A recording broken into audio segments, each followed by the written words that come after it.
voudrais demander au parrain, son Excellence M. Sol Zaneti, député de Jean Lesage, s'il vous plaît. On applaudit, hein, comme dans les films.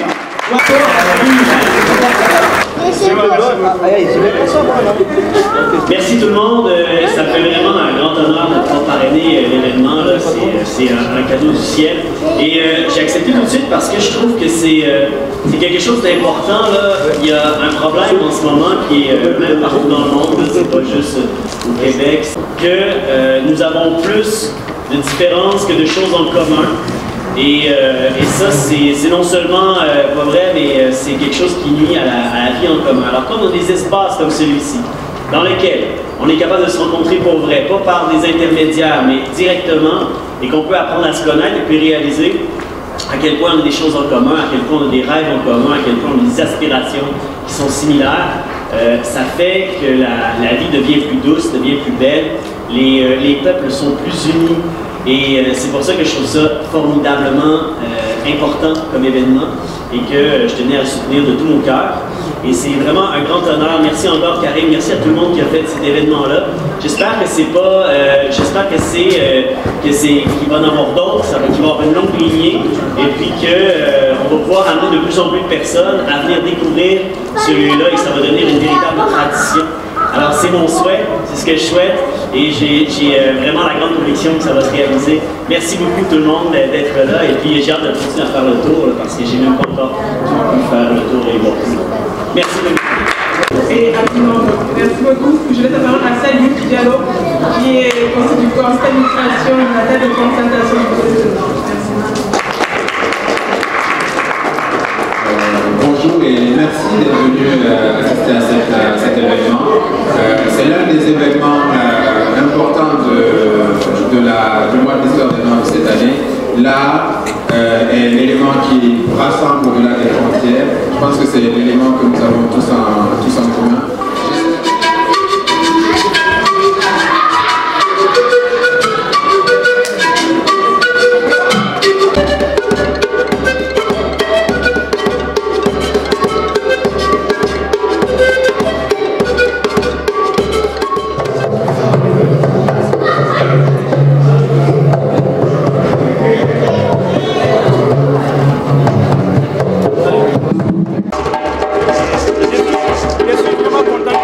C'est ça? C'est ça, ça va? Ça travaille tous les jours, du lundi au dimanche, il travaille tous les jours. Ah ouais? Et là aujourd'hui, il a décidé comme ça de venir avec sa famille. Je suis vraiment content qu'il soit là. Dans les taxis? Oui. Ah bon, enchanté dans la basse ville, les Limoilou, tout ça, partout. Vous êtes avec enchanté, moi c'est ça. Le troisième, le deuxième, c'est oh wow.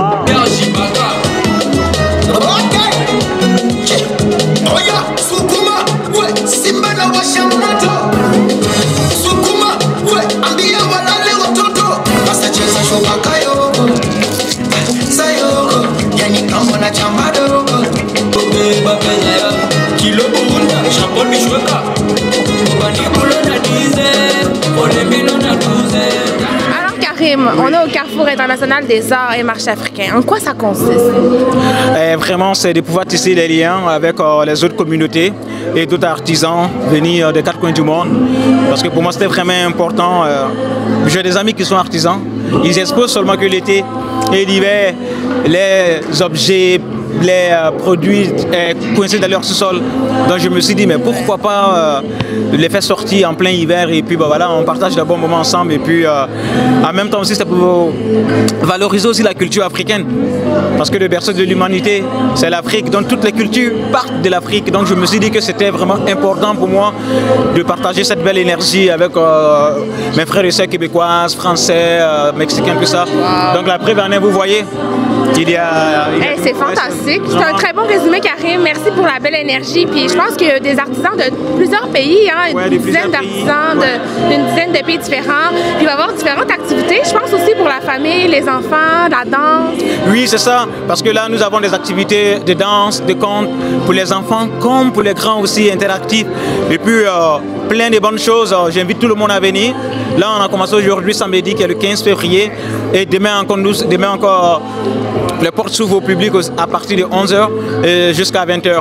Et puis je profite de ce micro pour dire merci beaucoup à Diaspora Interaction qui nous a beaucoup soutenus et qui nous soutiennent depuis le début. Donc allez liker leur page Facebook, partagez et puis merci beaucoup à toi. Merci. Mais toi, tu es en voyage. On sait, M. Zanetti, que non seulement vous êtes un député, mais vous êtes un homme très engagé, vous êtes toujours au soutien des communautés, vous êtes là quand les communautés ont besoin de vous. En fait, on aimerait d'abord commencer par cet événement. Qu'est-ce qui vous a vraiment motivé à accepter d'être le parrain de cet événement? On vous a aussi vu faire des publicités pour l'événement. Alors, quelle est la motivation profonde? Ben, quand Karim est venu me le demander et qu'il m'a expliqué c'était quoi le concept, j'ai tout de suite accepté. Je trouve ça super important qu'il y ait des lieux comme ça, des moments où tous les gens de la Ville de Québec qui viennent loin de pont entre les communautés pour se connaître autrement que par ce qu'on voit à la télé, ce qu'on voit dans les journaux, ce qu'on voit sur Facebook, ce qu'on voit comme ça. Alors ici, ben, c'est le moment, c'est le lieu idéal. C'est absolument, c'est logique de pouvoir appuyer ça. Comment trouvez-vous l'événement? Ben, je trouve qu'il y a des prestations vraiment exceptionnelles. Et puis tous les kiosques, les gens qui... j'ai juste fait le début parce que j'ai arrivé et il y avait le spectacle. Mais déjà, j'ai appris plein de choses. Et puis il y a vraiment des prestations d'hyper grande qualité. C'est vraiment un événement à pas manquer. Un mot sur le mois de l'histoire des Noirs. Oui, ben, c'est vraiment un mois qui est important parce que ça nous donne l'occasion d'en apprendre sur l'histoire des Noirs. Par exemple, il y a le rappeur Webster, qui est un gars de Limoilou, qui lui a fait des conférences pour apprendre que la présence noire à Québec, là, ça fait longtemps, là, ça fait depuis le 17e siècle. Et puis, c'est des choses que les gens ne savent pas. Parce que c'est une histoire qui n'a pas été racontée encore. Alors c'est une occasion, ça, de se raconter notre histoire pour en apprendre davantage sur nous-mêmes, comme peuple, comme communauté, depuis des siècles.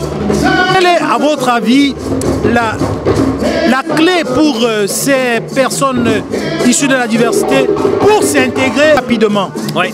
Bien, il y a beaucoup de facteurs, mais d'une part, il doit y avoir un meilleur accompagnement à l'arrivée et une simplification à la fois de la bureaucratie et des démarches à faire. Il faut qu'il y ait un guichet unique pour que les gens qui arrivent... Qu'est-ce qu'on peut vous souhaiter pour 2020? Pour 2020, ben, moi je souhaite toujours de garder espoir. Parce que l'espoir, c'est la chose la plus importante. Quand on fait face à des problèmes, soit dans notre vie personnelle ou comme dans une collectivité, ben, il faut pas se laisser décourager. Il ne faut pas écouter les gens qui disent « Ah, ça changera jamais ». Il faut toujours avoir espoir dans le changement. Un dernier mot? Qu'on aille les uns vers les autres pour se connaître pour vrai. Parce qu'à partir du moment où on connaît quelqu'un pour vrai, là, sans contact indirect, mais directement, ben, c'est là qu'on y trouve du commun. C'est là qu'on réalise que les autres, ils sont beaucoup plus comme nous que différents. Merci beaucoup, monsieur le parrain de l'événement. Au plaisir.